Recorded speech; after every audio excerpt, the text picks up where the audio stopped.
Career choice is one of the challenging decisions made by most youths in recent times. This decision has made most youths in developing countries to make wrong decisions, especially when choosing a course at a higher institution. In order to guide young persons and students to make right decisions in choosing a career, the Network of Disabled Women, in collaboration with Sight Savers, organized the first dialogue series for young persons with disability in Abuja. Founder and chairperson of Network of Disabled Women, Lois Alta, and some stakeholders at the series said the objective of the series is to equip young girls to make better choices so as not to regret their decisions in the future. The idea of bringing you is to train you ahead of choosing your career, because when you choose the right course at the universities, after university you'll be able to get or secure a job and be independent. You become self-reliant and independent. You also be empowered economically. Inclusion International is working with our members and partners in these 4 countries to support self-advocate participation in conversations about inclusive employment, to educate families and employers about including people with intellectual disabilities in the workplace, and to build capacity for engaging in advocacy on employment for members and partners. And after graduating from university, you need to be employed. And that is why we are training your capacity at this age or at this stage to make you employable. Article and Section 5, subsection 29 talks about employment in the Nigerian Disability Act, which was passed in January 2019 by President Buhari. August 24th, National Disability Commission was set up for every citizen with disability in this country by the same president. So it is your right to be given admission. It is your right to be given employment. But you need to prepare yourself for admission and for employment. Some of our key stakeholders include you, the students, include the schools, include the government stakeholders, and we are trying to change the narrative. We are trying to engage them and change the narrative and make them understand, look, the fact that I have a physical disability doesn't mean that I have to read education. We are trying to see how our school, how our education systems can be inclusive enough to ensure that they accommodate each and every one of us. The fact that you have hearing impairment does not limit you to education.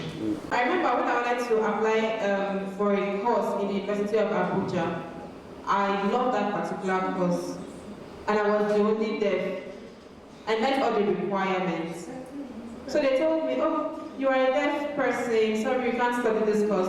Go back to any university that have special education as a course. She told them never, that this is the course she wants and she must go for it. And if you don't give her that, she's going to take the school to court. And I stood by it.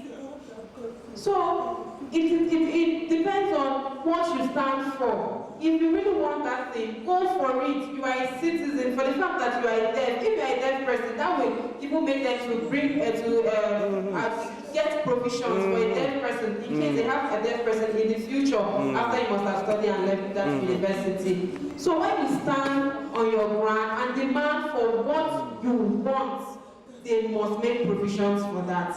But because your deafness shouldn't be a barrier to good quality education. Some of the counselors at the events who made paper presentations said the dialogue series could not have come at a better time than now.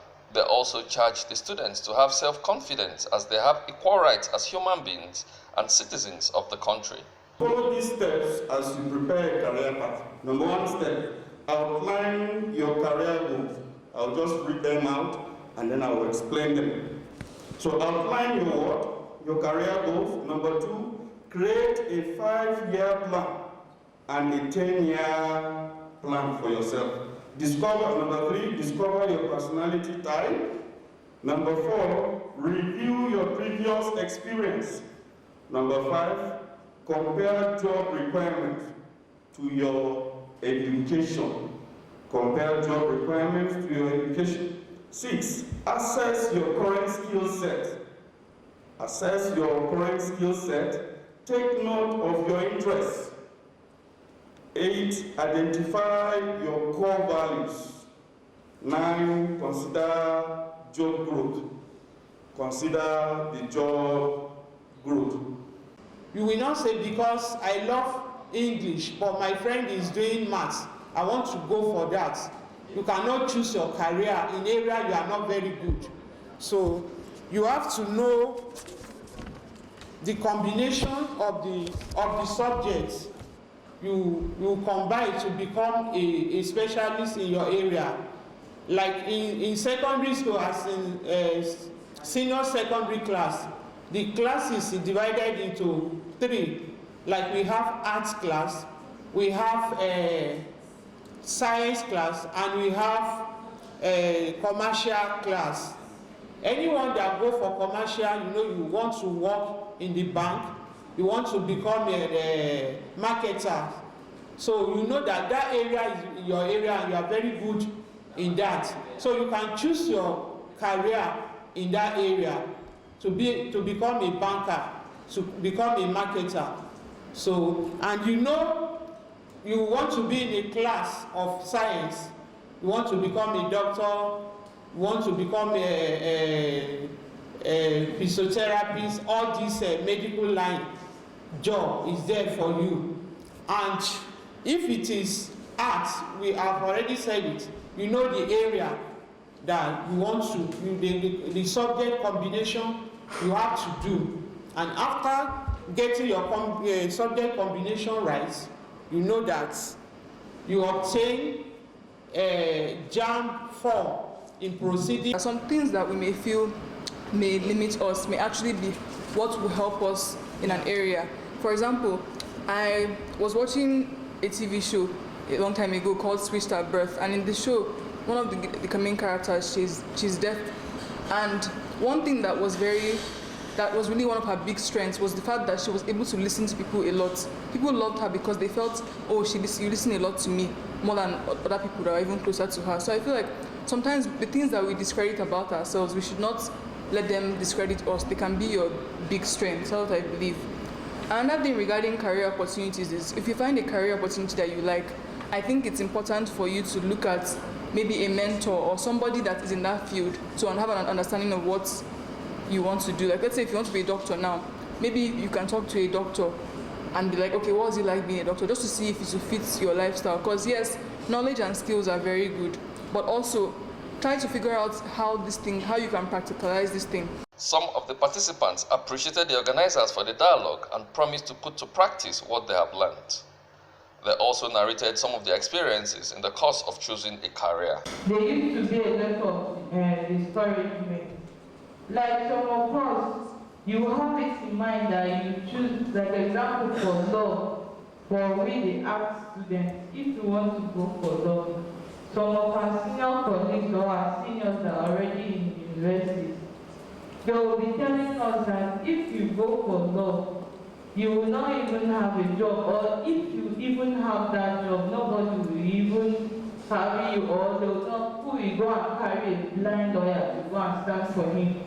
That lawyers, basically, they even use their sites to be communicating whenever they are in chambers. So who will go and choose a blind lawyer to stand for him? All those stuff, they'll just be discouraging you and you'll be discouraged. Many careers, sometimes you say you go for master, they'll tell you that who will go and carry you to read this.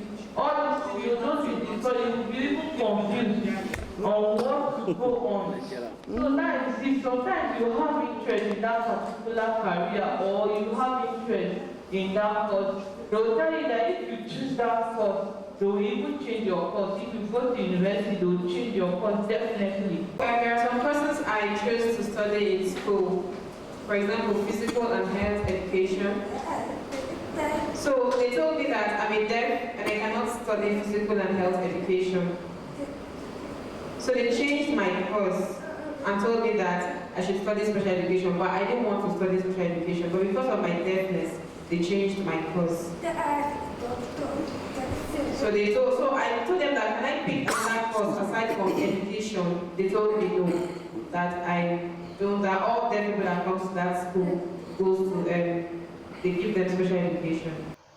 Dialogue series with young persons with disability on career choice is the first of its kind to be organized by a non-governmental organization, especially for women and girls with disability. Emmanuel Unu, News 24 International.